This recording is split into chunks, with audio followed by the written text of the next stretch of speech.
다 나은 것 같습니다. 예. 현실은 이렇습니다. 2017년 우리나라의 암 발병 통계를 보니까 2017년이면 지금부터 7년 전이죠. 23만여 명이 암 발병되었고요. 남자가 약 12만 명, 여자가 약 11만 명입니다. 그때 당시에 전체 모든 암 유병자, 암 투병하고 있는 사람을 싹 끌어모으니까 약 173만여 명. 어마어마한 숫자입니다. 남자가 약 76만 명, 여자가 97만 5천 명. 2020년 통계 보니까 껑충 뛰어가요. 24만 명이 암 진단되었고, 남자가 13만 명 진단되었고, 여자가 약 11만 7천 명. 2020년 전체 암 유병자는 약 227만 명. 거의 15%, 20% 가까이 뛰었어요. 남자가 99만 명, 여자가 127만 명. 여러분, 이 통계 한번 자세히 보세요. 그러다가 2021년입니다. 약 3년 전 27만 명으로 또 껑충 뜁니다. 2020년보다 2021년 1년 사이에 몇 명이 뛴 거예요? 약 4만 명, 3만 명 가까이가 더 올랐어요. 그래서 2022년에 암 유병자가 약 40만 명, 남자가 100만여 명, 여자가 130만 명. 자, 먼저 암 걸리는 사람은 남자가 더 많아요, 여자가 더 많아요? 남자가 더 많아요, 여자가 더 많아요? 자, 다시 한번 보십시다. 암 걸리는 사람은 누가 더 많아요? 보세요. 누가 더 많아요? 남자가 많지요. 남자가 많잖아요, 더. 그렇죠? 남자가 많은데, 자, 현재 유병자는 살아있는 암 환자를 말하는 거죠. 투병 중인 암 환자. 남자가 더 숫자가 많아요, 여자가 더 숫자가 많아요?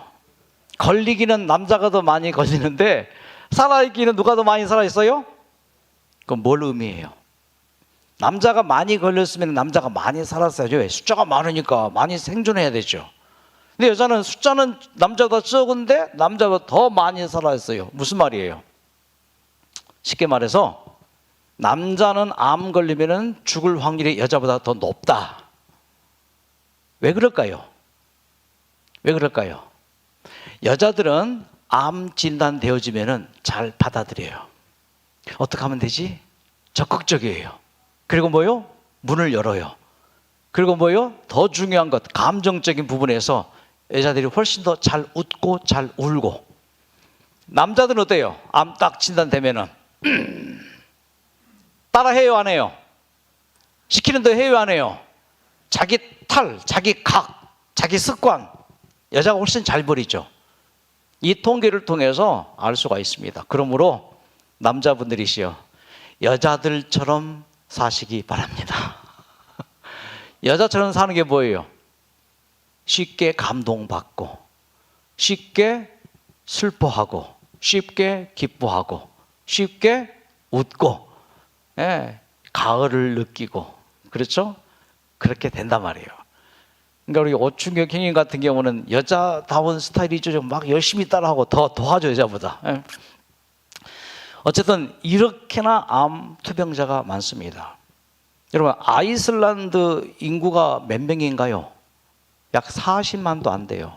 우리나라 땅 전체 크기의 땅인데 40만도 안 돼요. 그러면 뭐예요? 우리나라 좀 암 투병하고 있는 사람이 그 나라보다 더 뭐 하는 거예요? 3배, 4배 많죠.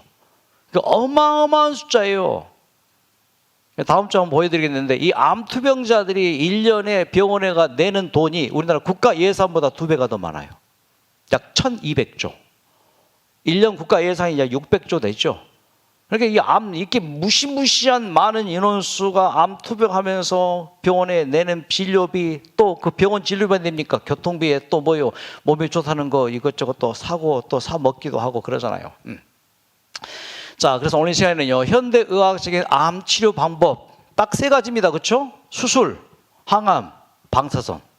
이게 큰 3가지 현대의학적인 암 치료 방법인데, 자, 수술을 좀 보십시오. 수술. 자, 수술이 뭡니까? 그냥 잘라내는 거예요.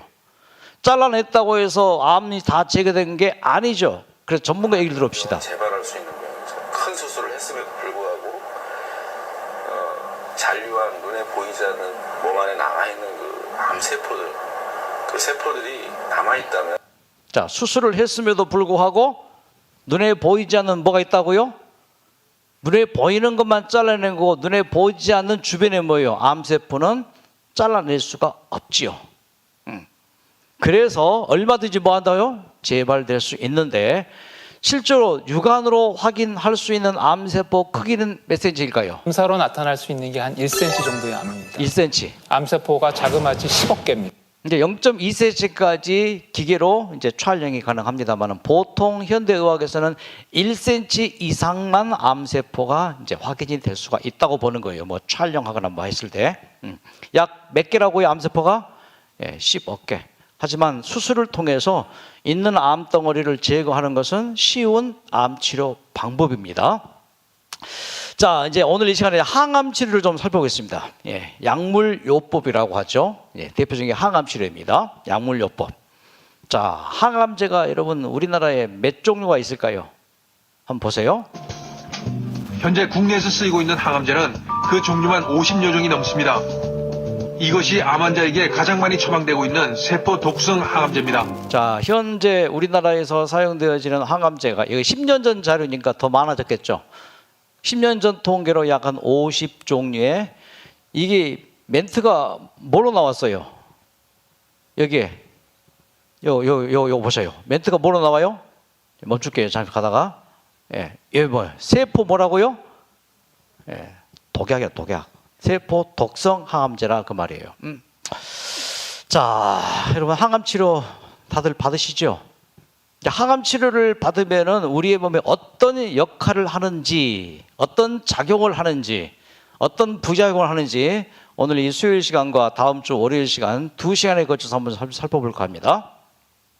자, 항암제 작용입니다. 작용은 DNA 세포 유전자 속에 있는 요 DNA, 유전자는 DNA 같은 말인데 DNA에 직접적으로 이 항암제가 작용을 합니다. 그 직접 작용하는 게 뭔가 하면은 이 세포 유전자를 여러분 DNA라고 하죠. 유전자. 이 DNA가 하는 일이 뭐예요? 엄청나게 많죠. 설계도를 가지고 있죠. 또 각 모든 세포마다 뭐예요? 명령어를 다 가지고 있어요. 요 DNA가 자, 전사 RNA라고 하는 DNA가 주는 정보, 설계도를 직접 가지고 전달하는 역할을 하는 게 RNA예요. 일단 항암제가 들어가면은 요거를 차단시켜 버려요. 그러니까 DNA가 뭔가 전달을 해야 됩니다. 지시를 해야 됩니다. 그런데 지시가 전혀 안 돼요. 회사로 보면은 사장이 종업원들에게 뭐예요? 업무 지시를 해야 되는데 지시를 못 해요. 일단 이게 항암제예요. 그럼 암세포로 봤을 때 암세포에 DNA가 있죠. 그 DNA가 뭐예요? 명령해요, 못해요? 전이 돼, 커져, 번져 해요, 못해요? 그게 작용이죠, 이게. 그러면서 요 RNA가 멈춰지니까 그 다음에 이제 요 DNA가 RNA에게 수많은 세포 작동을 시키거든요. 막 합성시키고 분해시키고 또 뭐 세포의 역할을 시키고 눈은 봐라, 뭐 입은 이렇게 말하라, 뭐 위장은 소화해라, 그런 수많은 명령을 이제 주면서 실제로 우리의 세포에서 많은 아미노산을 만들어냅니다. 합성. 이제 그거를 딱 못하게 해버려요. 번역을 못하게 해버려요. 그러니까 전사 못하죠. 번역 못하죠. 암세포가 더 이상 클 수 있어요, 없어요? 클 수가 없죠. 이게 항암제의 첫 번째 작용이 될 수가 있습니다. 그러면서 대사 경로에서 핵산 전구체 합성을 방해해버려요. 여러분, 이 핵산 전구체를 방해한다는 건 뭐냐면은 쉽게 말해서 아무 짓도 못하게 하는 거예요. 그러니까 암세포가 뭔가를 꿈틀거리면서 막 새끼를 쳐내고 막 전이를 해내고 막 그러면서 주변에 있는 장기들을 막 침투해 들어가고 하는 것을 하려고 할 때 이 항암제가 들어가서 뭐예요? 꼼짝 못하게 쏘갑치워버리는 거예요. 자, 좋죠? 예, 굉장히 좋은 겁니다. 그래서 자, 세포 분열을 꾸준히 우리의 몸은 합니다. 그러니까 암세포가 계속 분열하잖아요. 근데 그 분열을 뭐예요? 못하게 해버려요. 이것이 바로 항암제라는 것입니다. 그래서 과거에는 1세대 화학 항암제를 주로 많이 썼습니다. 그런데 부작용이 매우 심했어요. 그래서 지금 현재는 대부분 2세대 표적 항암제를 주로 많이 사용합니다. 이것도 지나갔어요. 이제는 드디어 면역 항암제 시대가 되어서 이 항암 부작용을 최소화할 수 있는 방법으로 계속 연구되고 있습니다. 제 설명이 좀 부족할 것 같아서 제가 영상을 좀 가져왔습니다. 자, 보세요. 항암제. 세포독성 항암제, 표적 항암제, 면역 관문 억제제로 나뉩니다. 자, 보통은 이 항암제가 이렇게 세 종류로 나눕니다. 우리가 항암 치료 받을 때 뭐 1차는 독성 항암제를 맞을 수 있어요. 근데 2차, 3차 이제 지나고 난 다음에 뭐 의사 선생님들이 이제 표적 항암제를 또 이제 처방할 수도 있고, 이제 그래 또 부작용이 날 수 있단 말이에요. 그 또 항암제 바꾸죠. 이제 그럴 때 마지막 단계에서 면역 관문 억제제라는 항암제를 사용을 이제 수술 전 합니다. 종양의 크기를 줄이거나 네. 수술 후 다른 장기로의 전이를 막기 위해, 또 수술하기 어렵게 암이 퍼진 경우에 시행됩니다. 이래서 항암제를 이제 처방을 하고 세포독성 하는 것이죠. 항암제를 살펴보겠습니다. 암세포의 세포 분열주기 각 단계에서 필요한 DNA와 RNA의 복제나 합성 또는 단백질 합성을 저해함으로써 세포 증식을 억제하고 사멸을 유도하는 방식입니다. 하지만 정상세포 역시 암세포와 동일한 세포 자, 분열을 이제 이게 문제입니다. 암세포만 그렇게 하는 게 아니고 이 항암제가 뭐요? 정상세포도 DNA가 RNA에게 메시지를 주는데 그 메시지 못 주게 하고, 메시지를 받은 RNA가 모든 세포 작동을 해야 되는데 못하게 하고, 가장 빨리 왕성하게 이것이 이루어지는 게 위장세포예요. 위장세포는 굉장히 빠릅니다. 5일에 한 번씩 위장세포는 전체가 교체되어져요. 그 다음에 빨리 또 작동되어지는 게 뭐냐면 요 모근세포예요. 그러니까 머리카락이 그래서 빠지는 거예요. 그래서 DNA가 RNA에게 명령하고 끊임없이 뭘 생산해야 되는데, 이 머리를 생산해야 되는데 그 머리를 생산 못하니까 뭐예요? 그냥 빠지게 되고 소화가 안 되게 되고, 막 그냥 음식 냄새만 맡아도 막 구역질이 나고 소화가 안 되니까 뭐 먹기도 싫고 이제 그렇게 되는 거죠. 그러니까 정상세포도 이런 영향을 받으니 이게 이제 항암 부작용이 되는 것이죠. 예. 자, 암세포와 동일한 세포 분열을 하기 때문에 영향을 받을 수밖에 없는데요. 정상세포가 그래서 빈혈, 면역 저하, 탈모, 설사 등 부작용이 생길 수밖에 없습니다. 비록 부작용을 피할 순 없지만 다른 최신의 항암제로 완전히 대체될 때까지 이제 항암 치료를 받게 되면 이 부작용은 피할 방법이 없죠. 그걸 감내하고 그 고통과 그 통증과 그 아픔과 그 괴로움과 그 어려움을 다 감내하고라도 뭐예요? 항암 치료를 받는 것이 암 치료에 훨씬 더 유리할 수가 있는 것이죠. 자, 두 번째 표적 항암제입니다. 정상세포보다 암세포에 특이적으로 더 많이 발현되어 있거나 활성화된 요소를 표적으로 삼아 그 표적만을 공략하는 방식입니다. 당연히 그 표적이 암세포의 생존과 증식에 큰 영향을 미친다면 표적 항암제의 효과도 높을 수밖에 없겠죠? 예를 들어 헐투 양성 유방암의 종양세포는 헐투 단백질의 발현에 의존적입니다. 이때 헐투 단백질 기능을 억제하는 표적 항암제를 사용하면 큰 효과를 볼 수 있겠죠. 이 암세포가 생산하는 단백질이 참 많아요. 지난주에 강의 드린 것처럼 CD24, 뭐 CN4, 뭐 이런 것들.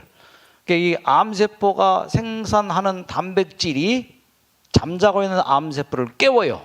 야, 일어나, 일어나. 잠자고 있을 때가 아니야. 그래서 뭐요? 확 전이 되게 하고, 요 암세포가 만드는 단백질이 정상세포에게 접근해가지고 포섭을 해요. 포섭해서 뭐요? 야, 암세포 돼보니까는 진짜 좋더라. 야. 마음대로 할 수 있고 막 깽판 부려도 뭐 누가 안 잡아가고, 야, 그래서 암세포로 정상세포를 만드는 역할을 하는 게 뭐요? HER2, 뭐 CD24, 뭐 CN4, 뭐 이런 것들. 암세포가 생산하는 단백질, 그런 것들을 뭐요? 이제 표적 항암제가 생산 못하게 차단을 하더라 이거예요. 자, 부작용. 항암제에도 부작용은 있습니다. 이것도 부작용이 있습니다. 암세포의 표적을 다른 정상세포가 공유하는 경우도 있기 때문이죠. 예를 들어 앞서 본 헐투 단백질은 유방 종양세포뿐만 아니라 심장 근육에도 발현되어 있기 때문에 심장 기능이 저하될 수 있는 위험이 있어 주의가 필요합니다. 이런 부작용이 있을 수 있다 이겁니다. 자, 그다음에 면역 관문 억제제. 면역 관문 억제제에 대해 알아보겠습니다. 먼저 면역 관문 억제제를 알기 위해 T세포에 대한 이해가 필요합니다. T세포는 면역세포로 우리 몸에 이물질이 나타나면 제거하는 군대 역할을 하는데요. 문제는 암세포와 암세포 주변에 있는 T세포에 발현된 면역억제 단백질이 서로 결합하면 T세포가 암세포를 이물질로 인식하지 못하는 데 있습니다. 즉, 암세포에 대한 면역 기능이 억제되는 상태가 유지되게 되죠. 이처럼 면역관문 억제제는 T세포의 정상적인 면역 기능을 방해하는 물질인 면역 억제 단백질을 차단하는 약제입니다. 이를 통해서 활성화된 T세포가 암세포를 다시 적으로 인식하고 공격. 암세포가 굉장히 똑똑해요. 이제 T세포가 이제 순찰을 다니잖아요. 예전에 못 보던 그것이 딱 보이니까 T세포가 너 누구야? 이제 신원 조회한단 말이에요. 그때 암세포가 뭐 한다고요? 예. 위조 신분증을 딱 내놔요. 그럼 T세포가 그냥 지나가요. 그래도요, 면역 관문 억제제는 그것을 차단시켜 버려요. 그러니까 암세포가 만들어낸 위장 신분증을 뭐요? 분별해서 그걸 차단시키고 너 암세포 맞잖아 하면서 체포해서 처리하는 작용을 하는 게 바로 이 항암제예요. 여러분 이제 모르긴 해도 이런 항암제를 의사 선생님들이 주치의께서 많이 처방을 했을 거예요. 자, 부작용. 부작용은 존재합니다. 자가 면역 질환과 유사한 독성이 전신에서 다양하게 발생되는데 아직까지는 발생 여부를 예측하기가 어렵습니다. 다행히 부작용의 발생률이 5에서 15% 미만으로 높은 편은 아니라 빠른 진단과 그래서 이제 대부분의 이제 우리 주치의 선생님께서 이제 이 면역 관문 억제제를 이제 한 4, 5차 뭐 그 이후에 적용을 하도록 합니다. 그래서 1, 2, 3차가 굉장히 힘들잖아요. 너무 힘들어요 하면 그때 이제 바꿔주는 게 이런 표적 항암제나 면역 억제, 관문제 이런 것으로 이제 바꿔주는 것이죠. 향후 전망. 각 암종의 종류와 특성에 따라 그리고 개개인 환자가 가진 암의 특성에 따라 맞춤형의 형태로 개발되고 있습니다. 이를 통해 앞으로의 항암제는 치료 효과는 높이고 부작용은 낮춤으로써 암을 이기는 가장 확실한 방법이 될 것으로 기대합니다. 자, 이제 앞으로는 이게 더 많이 개발이 되어집니다. 그러니까 여러분 희망을 가지시고 잘 이렇게 지내시면은 좋은 결과가 있을 것입니다. 항암제의 역사입니다. 어떻게 처음 항암제 이 치료가 시작되었는가? 2차 세계 대전입니다. 1942년 정도로 생각하시면 돼요. 지금은 가장 강력한 무기가 뭐예요? 핵무기예요. 수소폭탄도 있지만 어쨌든 핵을 가지면은 엄청난 힘을 가진 거예요. 그러니까 북한도 이제 핵을 보유 국가로 인정하잖아요. 그 핵을 가지고 있으니까는 막 김정은이가 큰 소리 치잖아요. 힘이 있는 거예요. 2차 대전 때는 가장 그러니까 원자폭탄이 1945년 이제 그 8월 10일에 터졌잖아요. 그 전이죠. 지금 원자폭탄이지만 2차 대전 때는 가장 강력한 무기가 무슨 무기였을까요? 이 화생방 무기였습니다. 가스. 적진에 뭐요? 가스를 쫙 뿌리면은 그냥 가스로 뭐요? 다 죽죠. 숨 막혀서. 이 가스 대표적인 게 머스타드 가스예요. 머스타드. 지중해에 미국의 큰 이 군함, 이 실제 군함입니다. 이 군함에 머스타드 화생방 이 가스를 가득 싣고 이제 독일하고 전투하기 위해서 이태리 항구 쪽으로 가고 있었어요.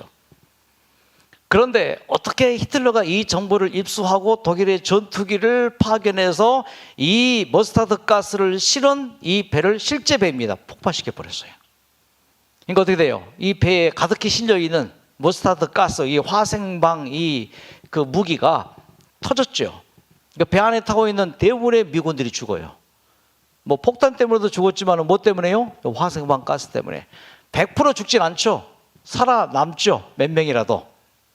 그 살아있는 병사들을 이제 후송을 해서 이제 치료를 하는데 치료하는 과정에 놀라운 사실을 발견해요. 보통 백혈구 수치가 몇이 정상이에요? 3, 4만이 정상이죠. 그런데 모든 이 병사들의 백혈구 수치가 1000 이하로 떨어져 있어요. 똑같이 다 거의 1000단 이하로. 왜지 보니까 뭐예요? 다 머스타드 가스에 노출된 사람들이에요. 여러분 백혈구 수치가 낮아도 문제지만 높은 것도 문제예요. 그때 당시에 현대 의학이 고칠 수 없는 게 폐결이었고 백혈병이었거든요. 그 백혈병 중에서 4만 이상 막 몇십만까지 올라가는 백혈병이 큰 당시 문제였어요. 그런데 백혈수가 뭐 다 떨어져 있으니까 뭐요? 와, 어떻게 적용시키면 돼요? 백혈병 환자 중에서 수치가 매우 높은 사람들에게 이 머스타드 가스를 뭐예요? 예, 주사하면은 수치가 떨어지겠구나. 그런 백혈고 수치가 뭐예요? 정상이 되겠구나. 그래 실제로 해보니까 뭐예요? 그 잡히지 않던 백혈고 높은 수치가 뭐예요? 떨어지네요. 정상으로. 아, 그렇다면은 요 머스타드 가스를 이게 독약이단 말이에요. 이 머스타드 가스를 어디에 주입해도 되겠다? 암 환자에게 주입하면은 암세포도 그렇게 괴멸되지 않겠느냐. 이것이 최초의 프레밍 박사가 페니실린을 작정하고 발견했어요. 우연히 발견했어요. 우연히. 이 항암제도 이렇게 해서 우연히 발견하게 되어서 1943년부터 이 항암 치료를 그래서 항암 독성제라고 해서 이것을 이제 주입해서 사람이 죽지 않을 정도 투입하면은 뭐요? DNA, RNA, 뭐 전사, 뭐 또 역할하는 그 모든 것들이 뭐예요? 세포가 더 이상 작동을 못하기 때문에 암세포가 뭐예요? 큰 타격을 받게 되죠. 그래서 이제 항암제가 이렇게 지난 한 70, 80년 동안 발전이 되어서 이제는 3세대 면역 항암제를 지나서 항암 바이러스 치료까지 적용되어지고 어쨌든 이 수술과 항암 치료, 방사선 치료를 통해서 놀라운 수치입니다. 5년 이상 생존자가 뭐예요? 72% 정도로 쭉 올라갑니다. 그래서 우리는 반드시 뭐예요? 이 72%에 다 들어갑니다. 앞으로 예상하기로 한 5년쯤 되면은 아마 거의 암이 완치될 거요. 왜 그런가 하면은 서울 그 연세 세브란스 병원에서 지금 치료하는 게 중입자 치료를 시작했어요. 작년부터. 거의 한 달 만에 말기 암 환자도 치료가 가능합니다. 이 치료가 뭔가 하면은 탄소 입자를 이제 이용하는데 이 탄소 입자가 어떤 역할을 하는가 하면은 이제 방사선하고 이제 만나가지고 엄청나게 무거워져요. 무거울 중자거든요. 입자를 이제 가동을 시키는데 빛의 속도 약 70%로 가동을 시켜요. 탄소 입자를 가동시켜가지고 굉장히 큰 이제 이 강당만큼 되는 큰 기계가 있어요. 그 기계에서 요 탄소 입자를요 빛의 속도로 거의 비슷하게 무겁게 이제 막 가속을 시킵니다. 그래서 엄청난 속도로 가속을 시킨 다음에 관을 통해서 환자의 그 표적이 있죠. 그 암세포에게 딱 쪼여요. 그러면 한 3번, 4번, 30분 정도면 돼요. 고통도 없어요. 부작용도 없어요. 그래서 처음에는 전립선 암을 치료했고 지금은 이제 거의 다 확대됐어요. 근데 문제는 이 치료받은 사람은 한 달 만에 다 낫는다니까요. 근데 아직 보험이 적용이 안 되기 때문에 비쌉니다. 한 번 치료받는데 거의 한 5천만 원 정도. 그러니까 우리 같은 서민들은 감히 이제 받을 수가 없죠. 몇 번 받으면 뭐 억대가 이제 되는데 이게 앞으로 이제 서울의 큰 병원들이 이제 이 중입자 치료기를 설치를 하고 그래서 앞으로 한 여러분 5년만 더 생존하셔요. 그러면은 뭐요? 이제 분명히 이제 암 완치 100만이 넘었고 이 글자를 바꿔봅니다. 암 완치 판정 앞으로 100%가 될 날이 반드시 올 겁니다. 뭐 100% 완치를 원치 않는 것 같아. 이게 될 거예요. 그러니까 이제 현대의학적인 이 치료 방법이 이렇게 이제 앞서가고 있습니다. 여러분 조금만 더 참으시고 현대의학적인 치료를 받으면서 이런 뉴스타트 생활을 하면은 훨씬 더 치료가 잘 될 수가 있습니다.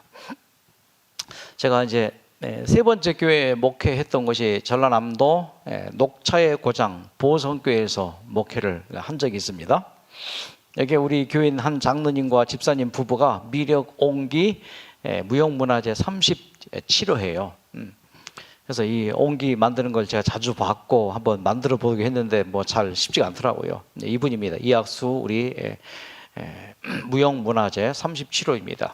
9대째 옹기를 만들어 오고 있고 참 경제적으로 어려워요. 쉽지가 않습니다. 그래서 보성읍내에다 안경점도 같이 하면서 수입을 얻고 옹기도 만들고 그래서 많은 사람들이 옹기가 이제 좀 좋다는 걸 알고 또 이렇게 좀 많이 사주기도 하고 이제 그렇게 해서 사업에 번창을 했는데 자, 이 옹기 가마가 이렇게 돼 있습니다. 예. 자, 그런데 문제가 생깁니다. 무슨 문제인가? 그 부인, 이게 이제 그 아버지가 살던 집이에요. 예. 예. 9대 전통 미력 옹기. 근데 이제 그 부인입니다. 예, 이분이 노란 옷 입으신 이제 찬양 지도하시는 보성극교회 찬양 지도하시는 저 부인인데, 이분이 1999년에 이제 암 진단을 받습니다. 말기 진단을 받아요. 이제 말기이기 때문에 먹지도 못하고 걷지도 못하고 얼마나 통증이 심한지 병원에 어떤 치료도 받을 수 없습니다. 이분이 꽤 덩치가 있는 분인데 뼈만 남습니다. 37kg까지. 그래서 이제 마지막을 준비합니다. 아들 둘, 딸 하나가 있어요. 근데 그 모든 현실을 이분이 받아들입니다. 우리가 받아들였다고 하지만은 받아들이지 않는 것들이 꽤 많아요. 놔버리지 않는 것들이 꽤 많습니다. 내려놓지 못한 것들이 꽤 많습니다. 놓지 못하는 것들이 굉장히 많아요. 내가 떠난 다음에 자식들 걱정, 남편 걱정, 이런저런 걱정들. 예. 이분은 이것을 해요. 이것을 해요. 진짜 자기의 어떤 힘이 아닌 것 같아요. 하나님이 이제 너는 다 인생을 할 만큼 했고 살 만큼 살았고 그랬으니 이제는 이제 잠들어도 되겠다, 뭐 그런 마음을 준 것 같아요. 큰아들을 불렀습니다. 그리고 엄마의 마지막 말을 했습니다. 둘째 아들을 불렀습니다. 똑같은 말을 둘째 아들에게 했습니다. 셋째는 이제 딸입니다. 딸을 불렀습니다. 이제 무슨 말을 했는가? 이 말을 합니다. 엄마가 없다고 슬퍼하지 말아라. 엄마는 너희들 곁을 잠시 떠나는 것뿐이다. 주님이 이 땅에 재림하실 때 다시 만날 것이다. 엄마가 죽는다고 슬퍼하거나 방황하지 말고 아들 해야 할 일을, 딸이 해야 할 일을 의연히 이루어 나가기를 바란다. 예수께서 다시 이 땅에 재림하실 때 그때 우리 기쁘게 만나자. 셋 자식들에게 다 말을 했고 이제 아무것도 없어요. 이제 죽어도 괜찮다는 상태까지 되어집니다. 근데 통증이 얼마나 심한지. 이제 큰아들도 울고 둘째 아들도 울고 어쨌든 이런 말을 들으면 울 수밖에 없죠. 마음이 아플 수밖에 없죠. 남편도 그렇고. 하지만 울음을 감추고 그렇게 식구들이 의연히 받아들입니다. 모든 말을 다 하고 나니까 그렇게 속이 시원해요. 시원하면서 너무 통증이 심해요. 근데 그래서 병원에 갔어요. 근데 병원에 어떤 이제 주치의 선생님이 이 항암 치료 좀 한번 꼭 해보십시다 그러더래요. 그래서 이제 어차피 뭐 죽을 몸인데 뭐 실험 대상이 돼도 좋고 한번 해보자. 근데 그 항암제가 통증을 제로로 만들어줍니다. 통증을 전혀 느끼지 못하게 해줘요. 통증이 느끼지 못하니까 뭐요? 그렇게 몸이 편해요.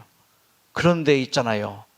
통증 없이 그렇게 몸이 회복이 되니까 밥맛도 돌아오고 움직일 수도 있고 그렇게 살 수가 있어요. 그래서 이분이 2000년 접어들면서 완쾌가 돼요. 박수! 예. 그러니까 만일에 이분이 마음 비우지 않고 항암치료 받았다면 어떻게 됐을까? 아마 그런 결과가 안 났을 거예요. 근데 이것저것 조합해가지고 완전히 비워진 마음으로 이제는 모든 게 다 없다. 아무것도 없다. 나는 정말 이제 바라는 것도 없고 미련도 없다. 그야말로 하나님께서 원하시는 그런 마음 상태가 되어서 몸 상태가 되어서 항암제 치료 받으니까 뭐 이게 주요한 거죠. 그러니까 그 의사 선생님이 참 여러분 항암제 처방을 잘한 거예요. 그리고는 그 이후에 남편은 옹기를 만들고 이분이 미대 출신이에요. 민화를 그립니다. 그때부터 민화를 열심히 그리기 시작해서 이 민화를 가지고 프랑스에 가서 전시를 해서 특별상을 수상합니다. 박수! 야, 예. 저분이에요. 예. 저 노란 옷 입으신 분. 그때가 2000년이고 벌써 뭐요 24년 지났고 이제 이분이 나이가 70이 약간 넘었고 아들 딸 다 행복하게 가정 꾸리고 살고 있고 아들은 미국에 하나 아들은 캐나다에 하나 아들은 미국에서 목회하고 있고 딸은 한국에 또 사모가 됐어요. 자, 그러니 하나님께서 우리에게 어떤 치료 방법을 줄지 모릅니다. 단지 기도할 뿐입니다. 이런 생활 열심히 하고 또 마음 비우기 하고 병원 치료 최선을 다해서 잘 받고 그때 하나님께서 뭐요 가장 적합한 방법으로 우리 모두를 인도하실 거예요. 박수! 예. 자, 이 노래 부르고 힘내시고 다 완쾌되시기를 빌겠습니다. 암 걸려봤냐? 나는 걸려봤단다. 박수! 이제부터 이 순간부터 나는 새 출발이다. 일만 하고 잠 안 자고 가족들을 돌보느라 내 건강은 못 챙겼다. 병원에서 나를 보고 암 환자라 진단했지. 눈물 나고 서러워서 땅을 치고 후회하며 이것저것 다 해봤다.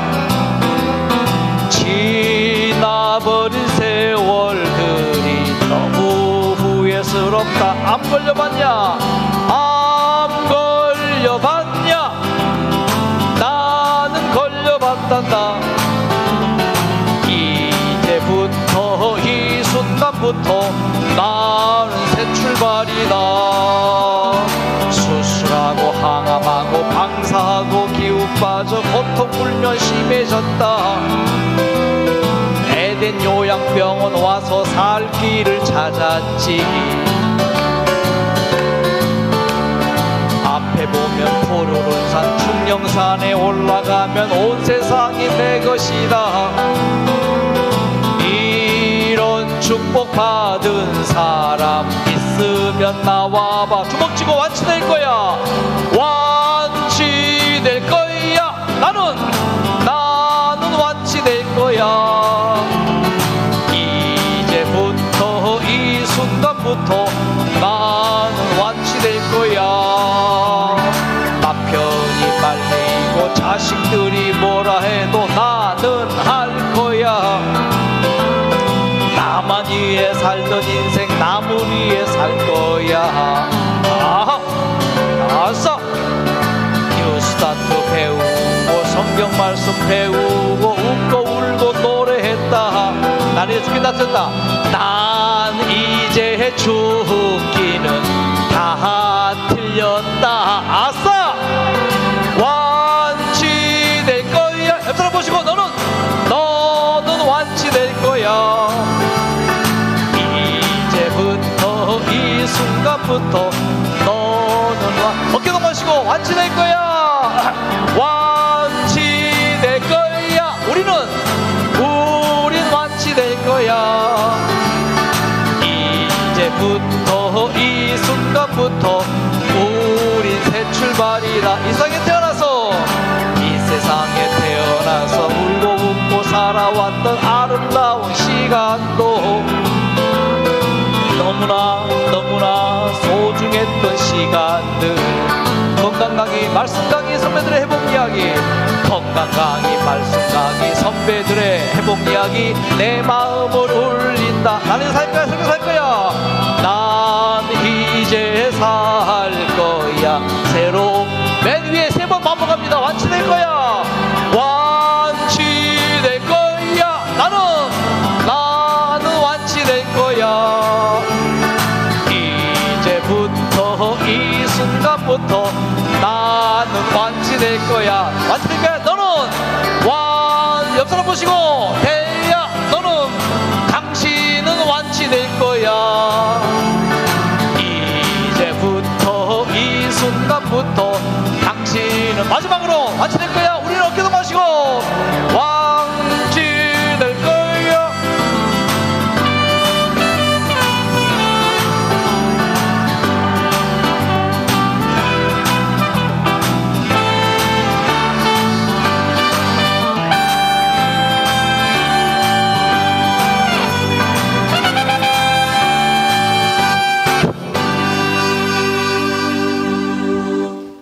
완치를 위한 기도 좀 드리고 마치겠습니다. 하나님, 힘이 들었습니다. 지금도 힘든 부분들이 많이 있을 줄 생각되어집니다. 오늘 항암 치료에 대해서 살펴보았습니다. 하지만 그 항암 치료의 부작용 때문에 너무너무 힘들고 고통스러운 부분들이 있습니다. 하지만 항암 치료도 하나님의 방법인 줄 믿사오니 항암 치료 받고 있는 분들 항암 치료가 잘 적용되어서 암세포가 괴멸되어지고 정상세포는 좀 타격을 입지만은 그래도 잘 암세포가 사라지고 정상세포가 힘을 얻어 이 뉴스타트 방법이 그렇게 되게 해서 우리 모두가 다 연말에는 완치되고 내년 설 명절은 기쁨으로 맞이할 수 있도록 하나님께서 치유해 주시옵소서.